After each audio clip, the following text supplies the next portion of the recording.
મોડાસામાં ડોક્ટરોએ દર્દીઓની સાથે હવે ધરતીનું સ્વાસ્થ્ય જાળવવાનો પણ સંકલ્પ લીધો। એક પેડ માં કે નામ અભિયાન અંતર્ગત વૃક્ષારોપણ કરી દરેક છોડને દત્તક લેવાની અનોખી પહેલ કરવામાં આવી હતી। સ્વદેશી જાગરણ મંચ અરવલ્લીના સંયુક્ત ઉપક્રમે મોડાસા મેડિકલ સોસાયટી ખાતે એક પેડ માં કે નામ અભિયાન અંતર્ગત વૃક્ષારોપણ કાર્યક્રમ યોજાયો હતો।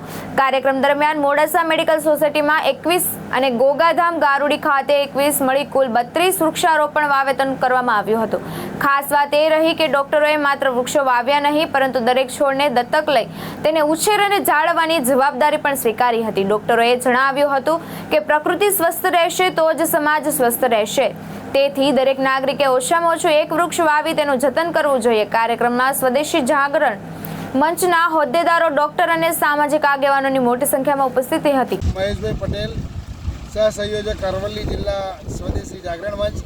આજે જ્યારે દેશના વડાપ્રધાન માનનીય મોદી સાહેબના ઝુંબેશ કે મુજબ એક પેડ માકે નામ દ્વારા જ્યારે કાર્યક્રમ થઈ રહ્યો છે દેશની અંદર અને રાજ્યની અંદર, ત્યારે અરવલ્લી જિલ્લાની અંદર આ મેડિકલ સોસાયટીમાં પણ આજે વિવિધ ટીમ દ્વારા વૃક્ષારોપણનો કાર્યક્રમ થઈ રહ્યો છે, જેમાં અમારી ટીમ દ્વારા 21થી વધુ વૃક્ષો આજે આજે રોપવામાં આવે છે। અને આ ટીમની અંદર આજે અમારા પ્રધાન ડૉક્ટર મુકેશભાઈ, જિલ્લાના ડૉક્ટર વેકરિયા સાહેબ અને મેડિકલ એસોસિએશનના પ્રમુખ ડૉક્ટર મનીષભાઈ સાહેબ, ડૉક્ટર દર્શનભાઈ સાહેબ, અમારા પ્રચાર પ્રસારક વૈભવભાઈ રાઠોડ અને સમગ્ર ટીમ દ્વારા આજે ખૂબ દરેક જગ્યા પર અમારી અલગ અલગ ટીમો દ્વારા પણ આજે વૃક્ષારોપણ થઈ રહ્યું છે। એવી એક ચેતન બુવાજીની જે સ્થળ છે ધાર્મિક, ત્યાં પણ આજે અમારી એક બીજી ટીમ દ્વારા આજે વૃક્ષારોપણ કરવામાં આવ્યું છે। અને માત્ર વૃક્ષો વાવવા તેવું નહીં પણ એનું જતન પણ કરવા માટેની જવાબદારી દરેક ડૉક્ટરશ્રીઓએ પણ એક ઝાડની સાથે લીધી છે। એટલે આજે ખૂબ અમારી આ સ્વદેશી જાગરણ મંચ દ્વારા જિલ્લાની અંદર વિવિધ સ્થળો પર વૃક્ષારોપણ કરવામાં આવ્યું છે। અને આવનારા દિવસોમાં જે પર્યાવરણ છે, વરસાદના જે ઘણી વખત વૃક્ષોના લીધે થતું હોય છે, ત્યારે ઠેર ઠેર જે ઝુંબેશ છે એને ઉપાડી અને સમગ્ર જિલ્લાની અંદર મોટા ભાગે વધુમાં વધુ વૃક્ષો વાવી આ કાર્યક્રમને અમે દીપાવી રહ્યા છીએ। નમસ્કાર, હું doctor Manish Patel, Modasa medical society તથા MMS સ્પોર્ટ્સ ક્લબ મોડાસાના પ્રેસિડેન્ટ તરીકે આજે સ્વદેશી જાગરણ મંચ દ્વારા જે અહીંયા વૃક્ષારોપણનો પ્રોગ્રામ યોજવામાં આવ્યો છે તેના બદલે અમે તેમના ઋણી છીએ, કારણ કે તેઓ આ બહુ ઉમદા કામ કરી રહ્યા છે। આજે આપણી જવાબદારી છે કે જે ગ્લોબલ વોર્મિંગ થાય છે એને બચાવવા માટે વધુમાં વધુ વૃક્ષો વાવવા જોઈએ। અને આપણા માન્ય પ્રધાનમંત્રી શ્રી નરેન્દ્ર મોદી સાહેબે જેમ કહ્યું એમ આપણે આ વર્ષે સૌથી વધારે વૃક્ષો આવી અને વર્લ્ડ રેકોર્ડ સર્જવાનો છે, અને ભાગરૂપે આ જે સ્વદેશી જાગરણ મંચે અહીંયા વૃક્ષારોપણ પ્રોગ્રામ કર્યો એ બદલ હું આભારી છું।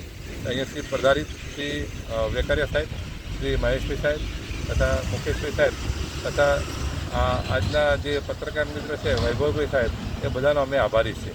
આભાર, જય હિન્દ। Okay sir.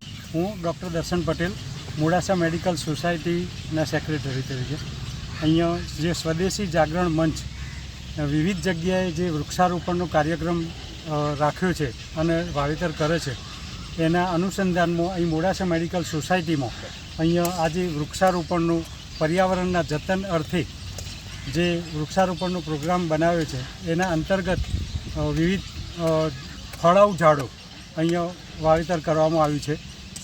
એ બદલ આપણું સંયુક્ત પૃથ્વીને બચાવવા માટે આપણી સૌની જવાબદારી છે અને એના અનુસંધાનમાં સ્વદેશી જાગરણ મંચ ખૂબ સારું કામ કરી રહી છે। આશા રાખીએ કે અહીંયા જે વૃક્ષો વાવ્યા એનું સારી રીતે જતન કરીએ, એ આપણી સૌની જવાબદારી છે। આ નિમિત્તે મુકેશ પટેલનો ખૂબ ખૂબ આભાર।